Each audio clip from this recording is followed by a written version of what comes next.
leave Philadelphia after the Declaration is passed.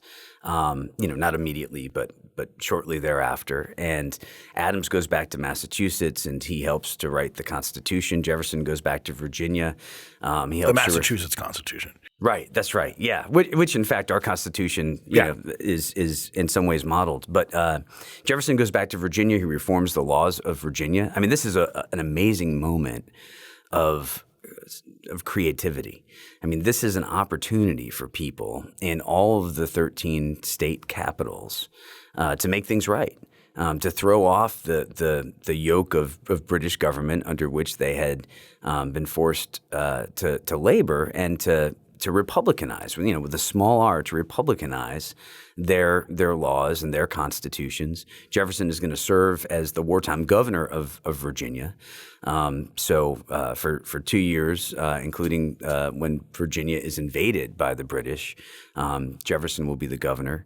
He'll relocate the capital to Richmond, in part because he thinks it's a more defensible location than Williamsburg. That's probably true, but it wasn't defensible enough. The British take Richmond. The Virginia Assembly retreats inland. They meet for a while in Charlottesville, Jefferson's hometown. As the British march west, Jefferson sends the legislature to Stanton, Virginia, further to the west. He could see through his handheld telescope the British coming. From Monticello. Yeah, I mean, he's standing on top of Monticello. Virginia has its own Paul Revere, a guy named Jack Jewett, who alerts people that the British are on their way. Jefferson doesn't waste too much time. As the British are at the foot of his little mountain, he mounts his horse and rides away. He's not going to be captured. He's nobody's fool. So that's sort of the closest he ever comes to combat. But yeah, I mean, he's very much in the thick of things. Now, Monticello he was born close but not on Monticello, correct? That's right, yeah. So his father's plantation is called Shadwell, and it's on property that Jefferson inherited that's essentially at the base of the mountain. Jefferson increases his land holdings. Building Monticello on top of a mountain, building a house on top of a mountain is a somewhat impractical thing to do. There are a lot of practical considerations that would mitigate against that or militate against that. The idea that, bringing up water or supplies. But it's a very practical location for Jefferson at the moment that the British are coming because, he has the high ground and he could see them.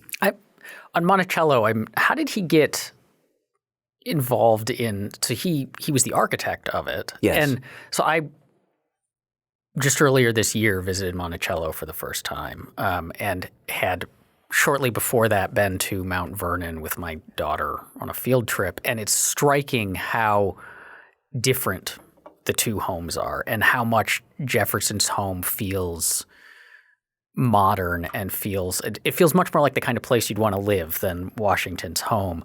And it's just so radically different from what was common at the time. But at the same time, like most people, if you're like, I'm going to design my own home. I'm going to be an amateur architect. We'd say that's probably not a good idea. Right. So how does he get just involved in doing that? And where does that sense of just feels very contemporary to us come from?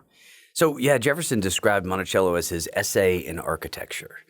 And I think it is an essay in that the rooms work together. They fit together almost like the paragraphs in a finely crafted essay. And the house has a flow to it and an energy to it. And you're right. It has sort of a modern sensibility to it. It has skylights. Yeah, it feels very spacious and light. With skylights. Yeah. It's fantastic. And it's an interesting house. And Jefferson wrote a lot about it, but there's a lot that's left unsaid. It's interesting because when you took the tour in